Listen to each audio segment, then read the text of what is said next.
afternoon, good evening, welcome back sa ating channel na sa Truck. So, ngayon sobrang lakas ng hangin, no? Ayan, mina na nga yan eh. So, umuulan daw yung parteng Laguna at nandito tayo ngayon sa Cavite.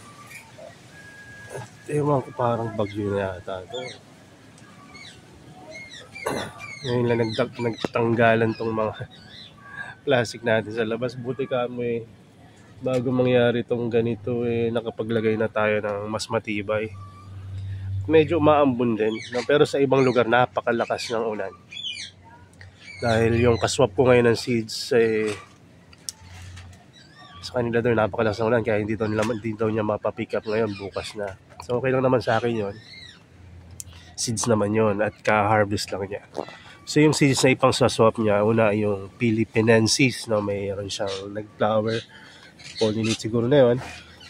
At meron din siyang own cross niya na medyo kakaiba. At actually, hindi lang dito sa Pilipinas naging matunog or naging interested yung mga tao dun sa nangyari sa Nepenthes niyang to.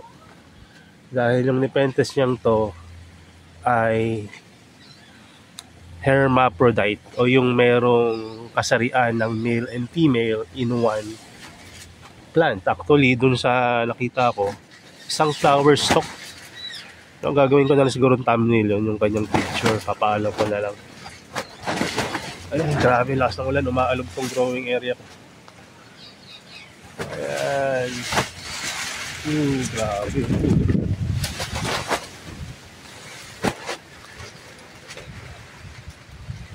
Malakas.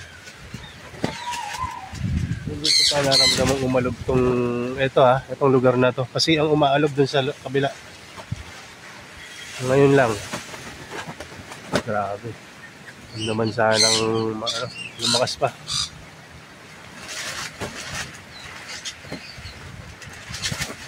Grabe.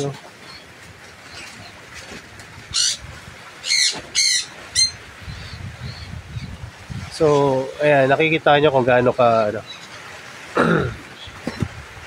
kung gaano katindi o harsh yung condition na kinahaharap ng mga plants sa outdoor. Kaya iba talaga yung tibay ng outdoor. Ayan. Ako, ang lakas ng hangin.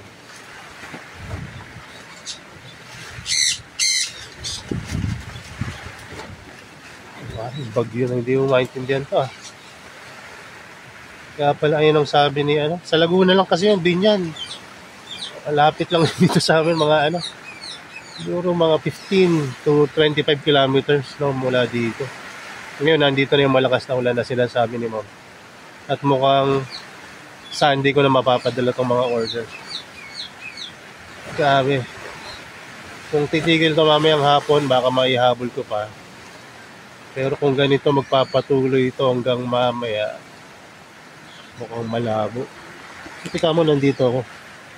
Dahil may mga seeds tayo dito na hindi pwedeng mabasa. Lipat na nga natin. Ayan.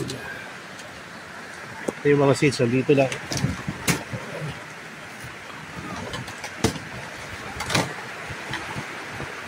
Para tayong binagyo .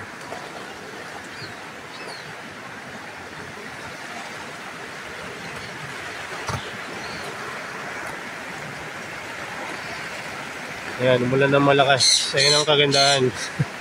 Pagka rainwater ang pinandidilig nyo. Pagka ganitong sobrang lakas ng ulan, may pre kayo na supply ng tubig.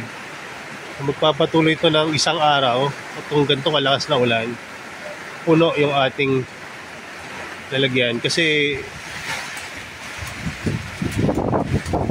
ay grabe, 1/3 na lang yung kulang ng tubig na yun sa ilalim. Lakas.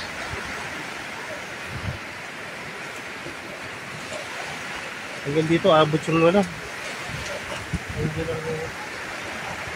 tubig. Grabe, lakas talaga. Ang galing ko na kaya itong mga ito.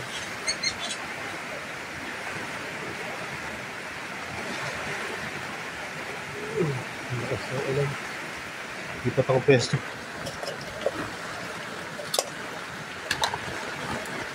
Sipon pa naman ako ngayon.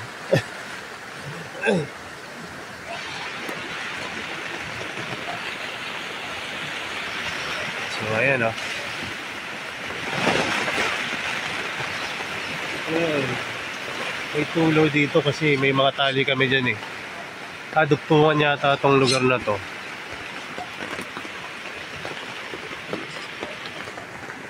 Ayan ang advantage pagka may parang ganito kayo.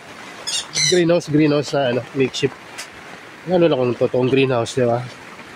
Mas makapag-kilos kayo dito. Makilos kayo, magpag-propagate o kung ano man ang pwede nyong gawin sa loob ng growing area. Anyway, no? Kalimutan ko na yung topic natin tuloy. So yun, yung tungkol sa hermaphrodite na Nepenthes. No, ni ma'am. So sa isang stock, nagkaroon ng male and female. No? May nakita nga ako dun. Meron siyang pollen, meron rin siyang female, yung female flower. Sa isang bukod sa flower stalk, sa isang flower, no? Gaano ka, yun? Yung gitna, di ba, may pollen yon pag sa male. Yung nangyari sa kanya, yung pinakagitna, merong female part, saka sa paligid ng female part, may mga pollen din. Although, hindi siya perfect dahil may mga parang nag-mutate o kung ano man nangyari sa kanya. Para kasing pasigsag-sigsag yung ibang nakita ko doon. Ipopost ko naman, i-ano ko dito. Gawin kong thumbnail. So, kakaiba. Pati daw yung sa CPU UK, gustong sanang maka-acquire ng seeds na pollinate niya para mapag-aralan. Kasi kakaiba yun, bihira. Kasi sa Nepenthes, male and female lang. Although may naririnig na ako dati ng hermaphrodite, never pa ako makakita nun sa picture. Lalo na siguro actual. Picture ngayon lang nakikita nung sined niya. Anyway, dito sa mga helianthera natin pala, nag-buy one take one din tayo. Although hindi ko pinost, medyo parang masama sa loob ko na hindi ko mabigyan ng buy one take one yung bumili na mga yon. Dahil sorry. Isipon pa talaga ako. Dahil talagang mga return buyer na sila. Although kahit hindi naman return buyer tulad nung isa, binigyan ko rin ng free. So, kung sakasakali bumili rin yung isa, 3 na yung makaka-buy one take one ng helianthera natin. At ito yung panghuli. Ayan, at ito. So, although maliit yung magiging freebies natin, buy one take one talaga. So, mapipilitan tayong mag-propagate dahil pagka hindi tayo nag-propagate, maso-sold out lahat ng helianthera natin. So, meron pa naman tayong mga 4 propagation dito. 3 or 4 pa, isang main mother plant at 3 mga mga mother plant na smaller size. Sasabihin ko sana concubines. Hala Solomon. So, ayun lang muna. At dito naman sa ibang helianthera natin, kung sakaling may bibili, may bibigyan rin tayong buy one take one. Kaya lang medyo pricey ito. Kasi rare tong mga helianthera natin dun na sa kabila. So, ayun lang muna. Ayun lang muna. God bless sa inyo. At ingat kayo, napakalakas na hangin, Mas malakas yung hangin kaysa sa ulan. Grabe, hindi pangkaraniwan, napakalakas. Parang mas malakas pa yung hangin na to kaysa nung super typhoon na dumaan dito sa atin. Kasi nung may super typhoon, nasa taas rin ako noon pero hindi ganito kalakas. Mas malakas ngayon. Although saglit lang to, parang ang lakas talaga dyan. So, yun lang muna. At maraming salamat. Pag-pray natin na maging maayos itong klima na ngayon. At lahat tayo maging safe. Yun lang. God bless. Bye-bye.